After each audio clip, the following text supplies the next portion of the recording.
research things. He and I have often talked about being up late. Do you swear that the testimony you will give before this committee will be the truth, the whole truth, and nothing but the truth? So help you God.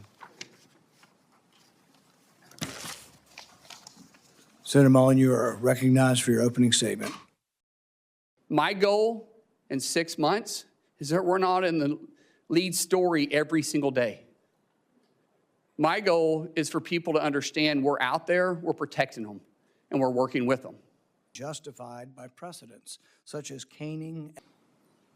I was shocked they would justify and celebrate this violent assault that caused me so much pain and my family so much pain. I just wonder if someone who applauds violence against their political opponents is the right person to lead an agency that has struggled to accept limits to the proper use of force. And you offer no apology today and no regrets. Haven't heard the word apologize, haven't heard the word regret, haven't heard I misspoke and it was heated and I made a mistake. Haven't heard any of those words. Sir, actually it wasn't heated, and I'm not apologizing for pointing out your character. Good. So you're jolly well fine, and you want the American public and the people up here to vote, that may or may not vote for you, to know that you supported the felonious, violent attack on me from behind. I did not say I supported it. I said I understood it. There's a difference. Oh, so that means you really didn't approve of it, just completely understand it. What do you think most people would interpret completely understand to be? Support for or a condemnation of the violence? Sir, as I said, we can have our differences. It's not going to keep me from doing my job as Secretary of Homeland Security. I'm going to secure Kentucky and take care of Kentucky as much as I am Oklahoma.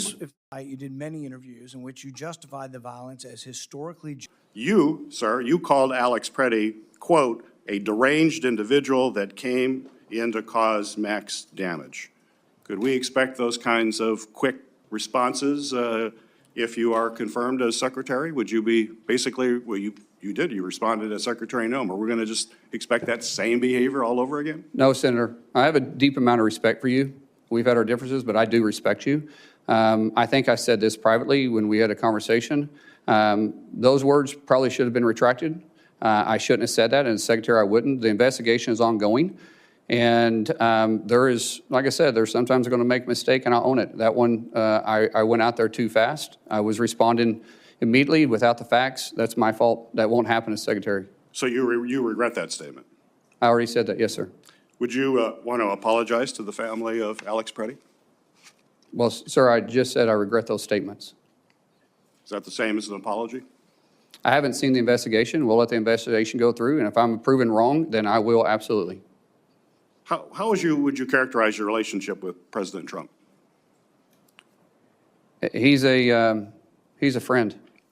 Department of Homeland Security. So, who won the 2020 election? Ma'am, we know that President Joe Biden was sworn into office. He was the president for the last 4 years. But I do believe my job as Department of Homeland Security Secretary will be to make sure that we assure that the elections are fair and people can trust them. Triaging our resources and going after really bad people that wanted to harm our. If there is a threat, a specific threat, say it's in a Jewish community, and there is a threat that's specific to that polling area, then we will work with local law enforcement. There'll be a reason for us to be there, and it'll be known why we're there. I think the reason you're here and not Kristi Noem is because Americans trust their local law enforcement now way more than they trust ICE. So I would just say, if we ever get to the point where you are being asked to put armed ICE officers at polling locations, we have lost the plot as a country. We have fundamentally lost it. Felt that there was the respect and also respect for the land, because there was a shooting at Old Dominion University that left one person dead, 2 people critically injured. The gunman had potential terrorist ties. Is this a good time for the Department of Homeland Security to be shut down and unfunded? It's the worst time, and keep in mind, we just came up a 43-day shutdown, as this is the 3rd time in a year, and it's devastating to the morale of the men and women we have tasked to take care of all of us, all the homeland, regardless if it's a blue state or it's a red state. We have to look at it all the same, and they have that mission mindset, but they don't have the pay to follow it up. That you were going to be and I'm quoting you,